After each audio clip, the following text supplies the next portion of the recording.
Good morning, everyone. My name is Ugochukwu, and I'm a second-year medical student at CUNY School of Medicine. I'm the first medical student to present, and I think I'm like the only different person from most of you around here. So for the past, I spent the past 6 weeks in Dar es Salaam, Tanzania, at Ocean Road, which is like the only cancer care center in the country, and that provides both chemotherapy and radiotherapy.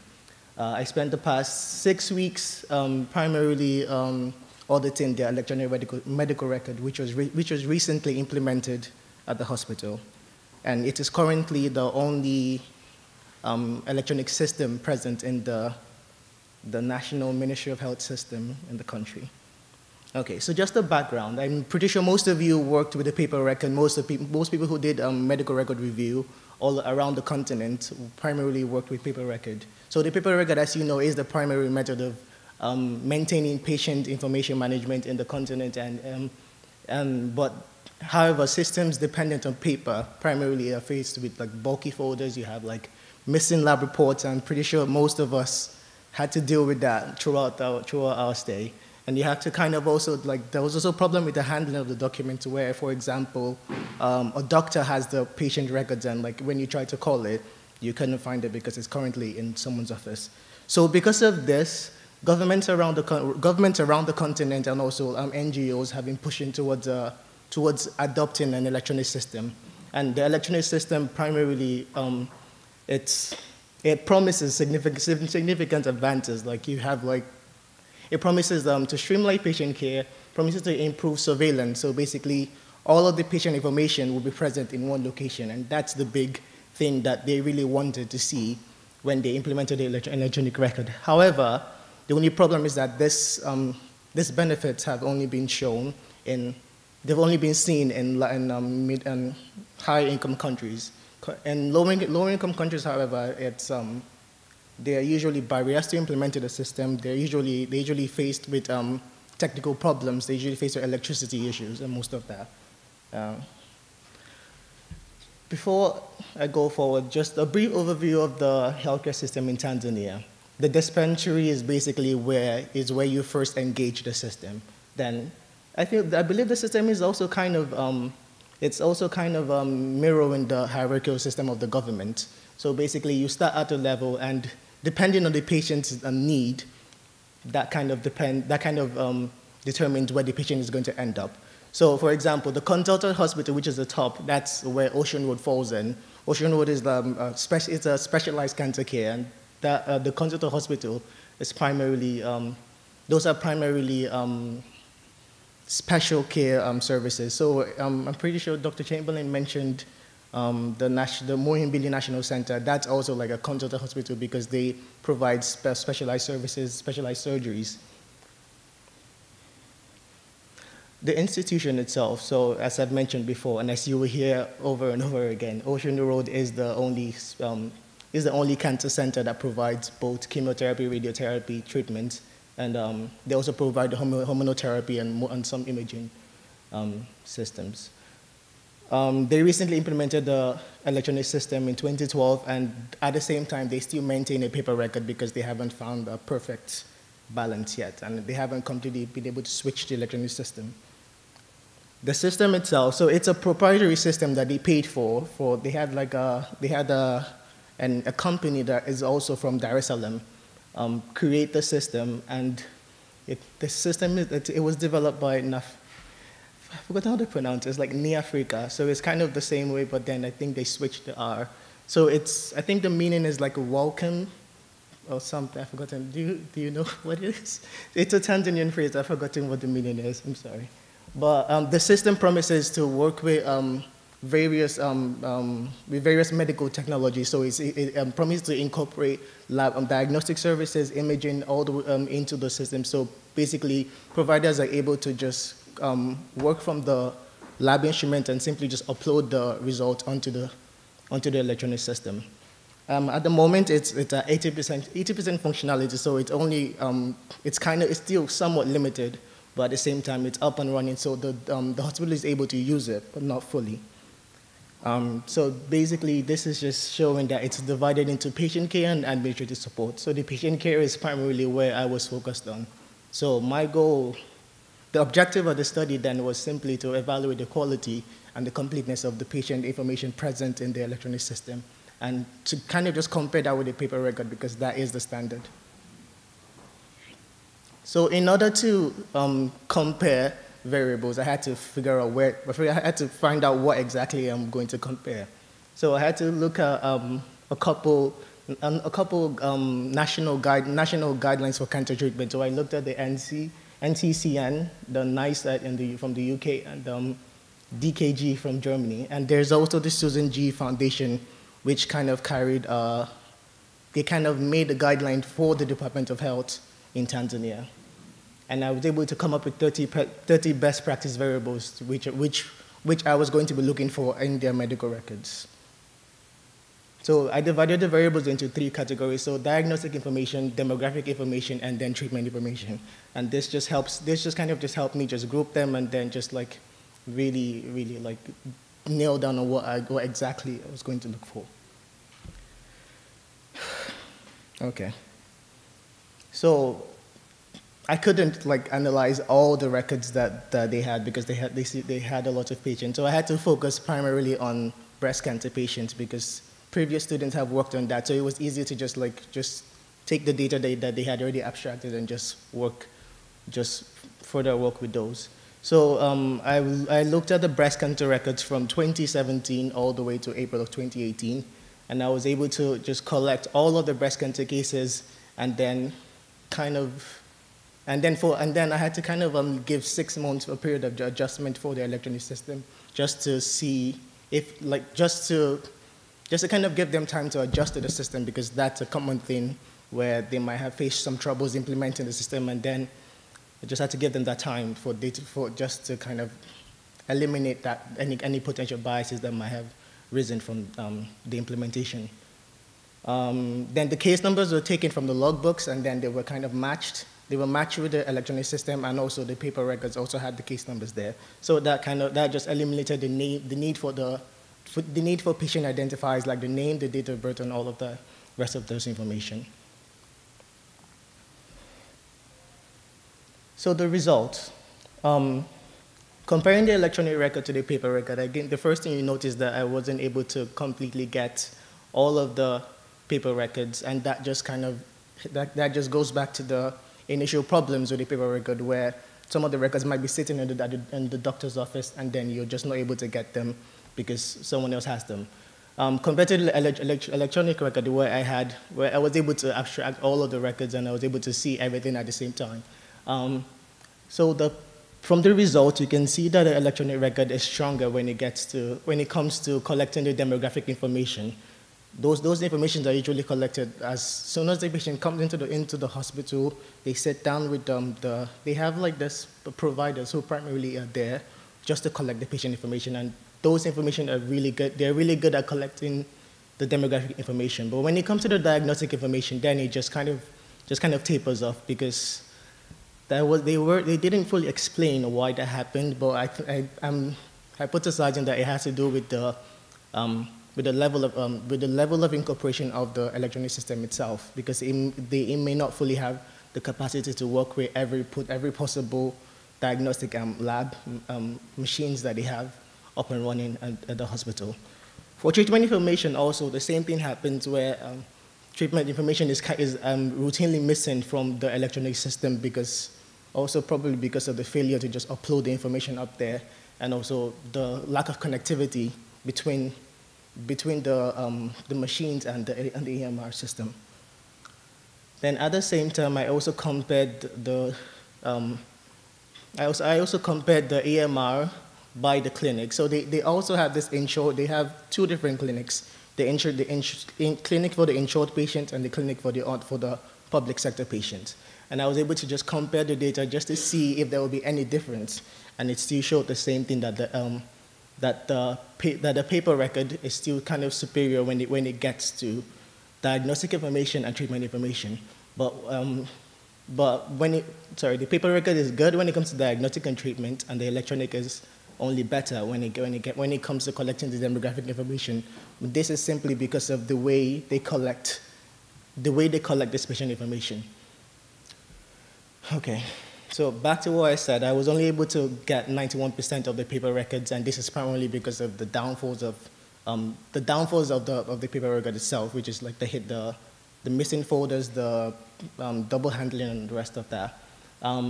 As I said before, patient demographics were typically well documented in the EMR compared to the paper medical record, and the reverse happened when it comes to diagnostic information and patient management information.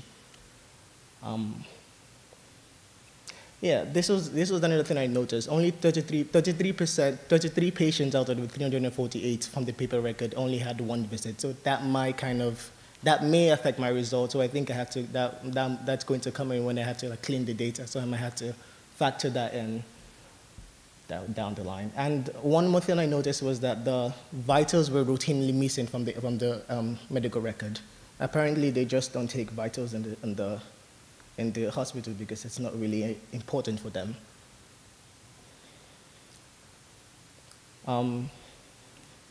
Sorry, vital event. By vital event, I meant the patient's living status. So half of the time, the electronic record marks everyone as alive, even though they're patients that are dead, and they're noted as dead on their paper record. But on the electronic record, everyone is just seen as alive.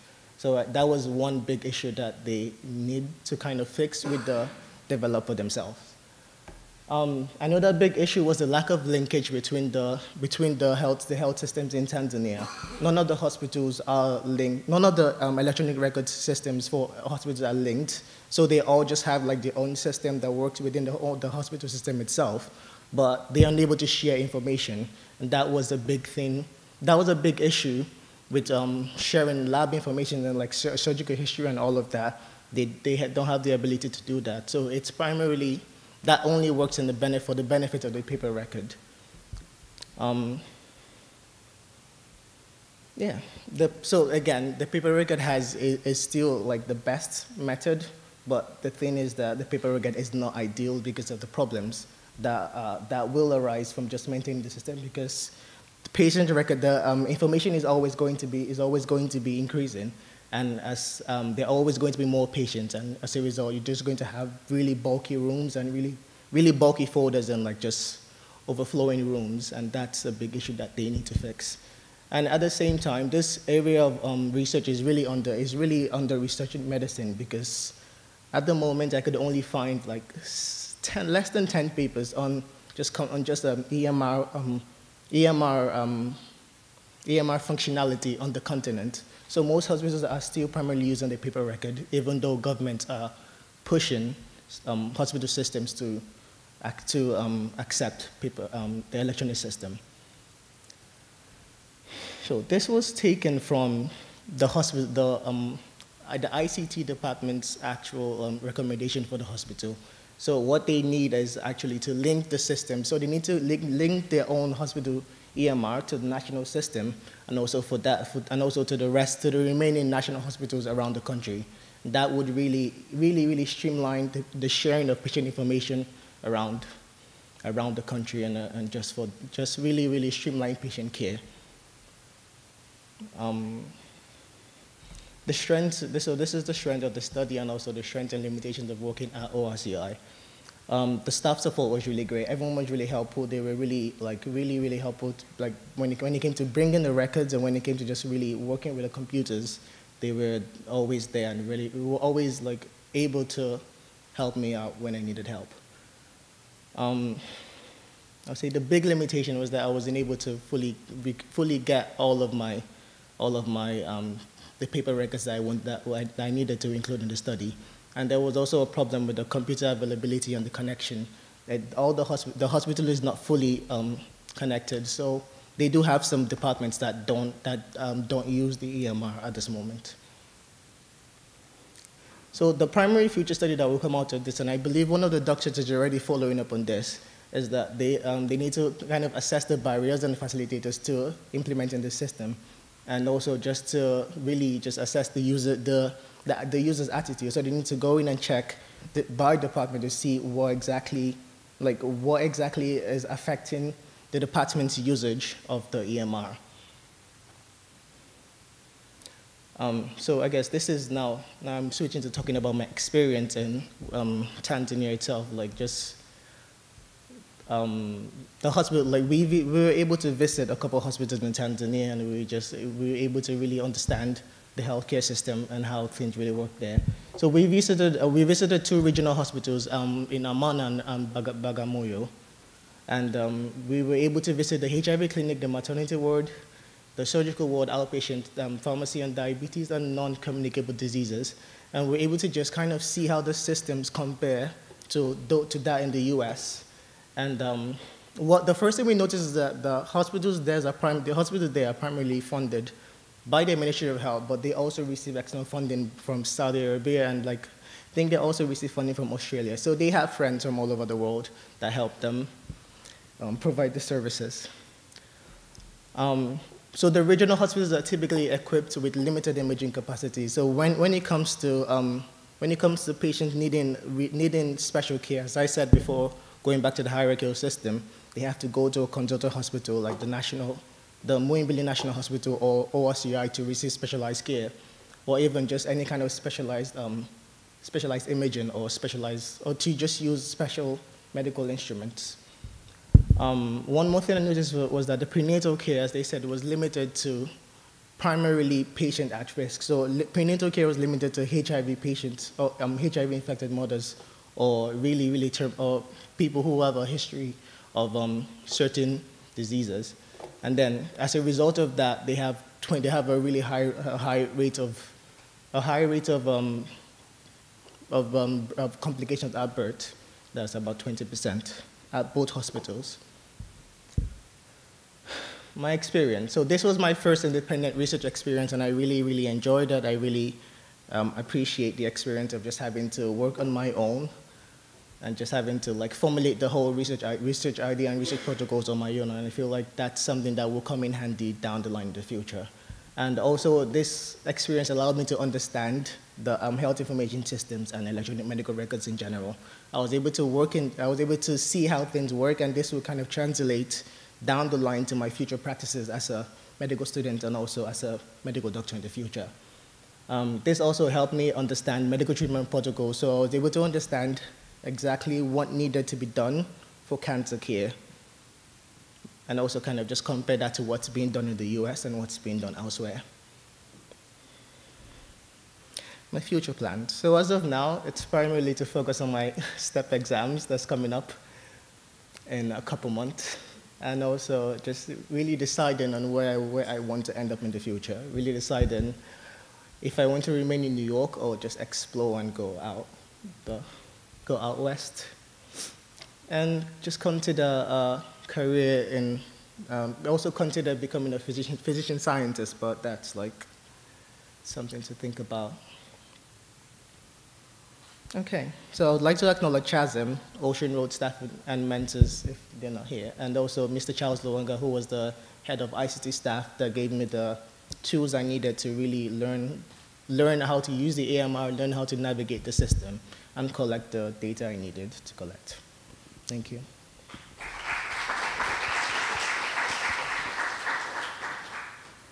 You mentioned a number of issues, internal and external to the EMR. The EMR seems very good. You had good agreement on some of the demographic issues, most of the demographic issues, but not so much for treatment issues. Yes. One I noticed was chemotherapy. Now, was the issue structural in terms of coding? Were these free form? Were they closed-ended? Was there a reluctance on the physician's part to complete the information? Was it both? What was the magnitude there?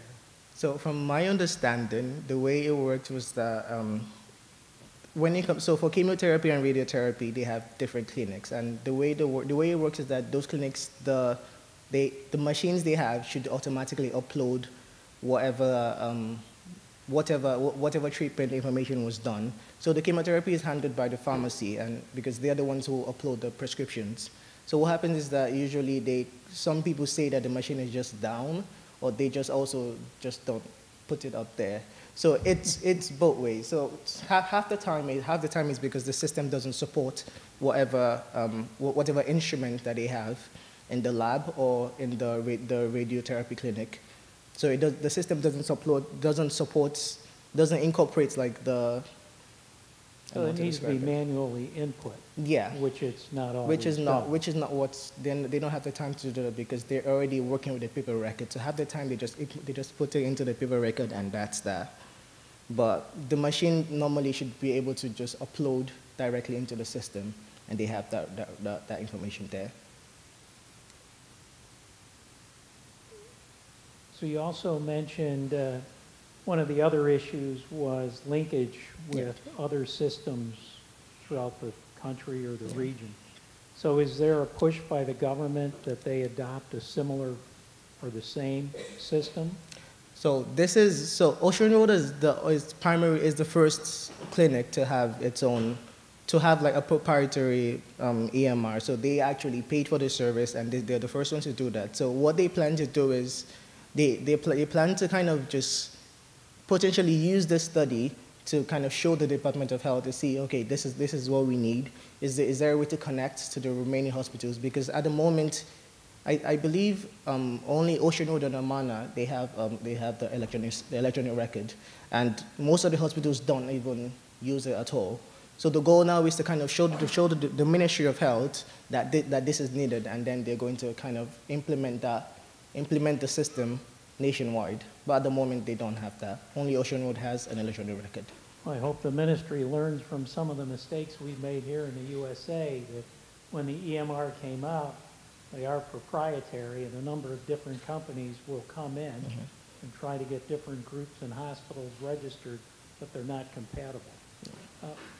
Final issue that you sort of mentioned fleetingly when you began is some of the infrastructure issues, such as electricity. Dependability of electricity is a critical problem with using electronic medical records or any type of computerized databases in developing countries. Can you touch upon that? So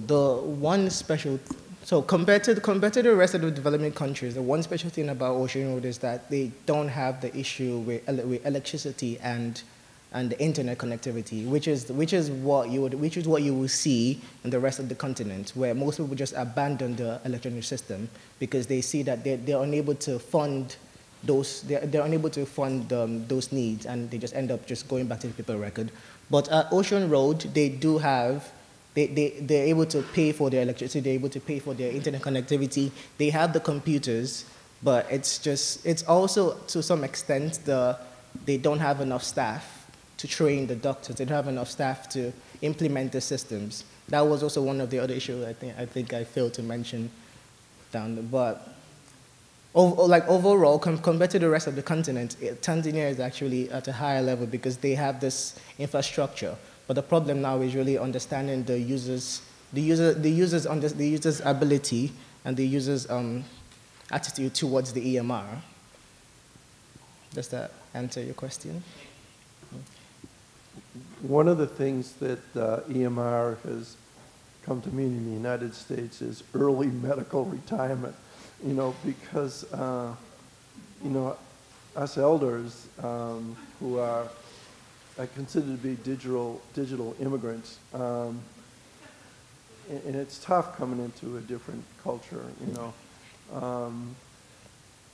I'm sort of resisting it, in a certain way. And they aren't, the way the systems are built in the United States is they're built for billing, really. And that drives people crazy who are trying to tell the stories of patients or put the data in. Atul Gawande actually says the biggest form of fiction in the U.S. healthcare system is the medical record in hospitals.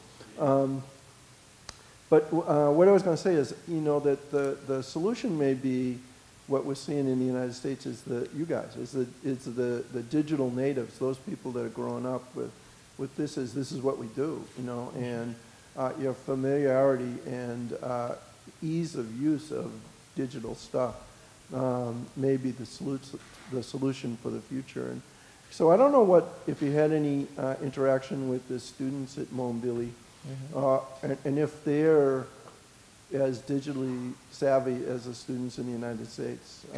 And if not, is there a way to actually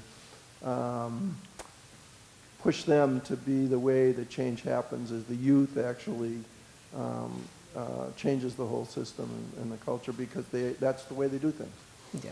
So I believe the hospital is actually working towards that, and what they've recently done, although they haven't they haven't opened it up yet, is that they've bought iPads that they can give to the younger residents to go, like when they're rounding out in the wards, they're able to just really just fill out the patient information right there. So they are trying to adjust for that, but at the moment, at the moment there is still some hindrance in using this system, but this is seen and this is seen dependent on the physician.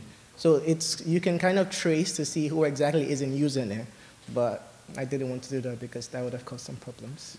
One of our students actually in the Moambili University, there was no paging system, so you couldn't tell, when a blood sample was ready to go to lab and stuff like that. And so he implemented this thing of using cell phones, which were really pretty ubiquitous there, of developing a communication system. So it was a young person sort of seeing the potential of digital stuff that actually changed the way things were done. And so I think you have a great opportunity to really make some changes in the way things are done,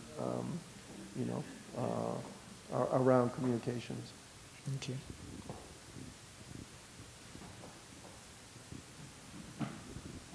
Hi, good presentation. I had a question regarding the use of electronic medical records in terms of the epidemiology, because I'm currently working with electronic medical records at the Norfolk Cancer Center, and some of the issues that we encountered were the number of encounters with a health professional and how to consolidate that into one observation. Yeah. If you could speak to that, as well as a second question regarding consistency of data.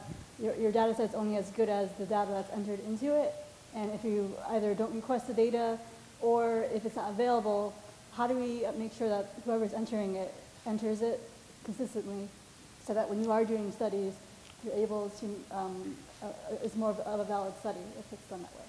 So I guess, to answer your second question, that kind of shows the importance of this study. So this study was to evaluate the rate of documentation to see if they were actually using the system.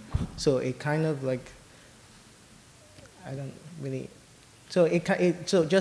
because I was checking to see the rate of documentation, to see if they were actually using the system. So that kind of shows I didn't really understand your question, I'm sorry.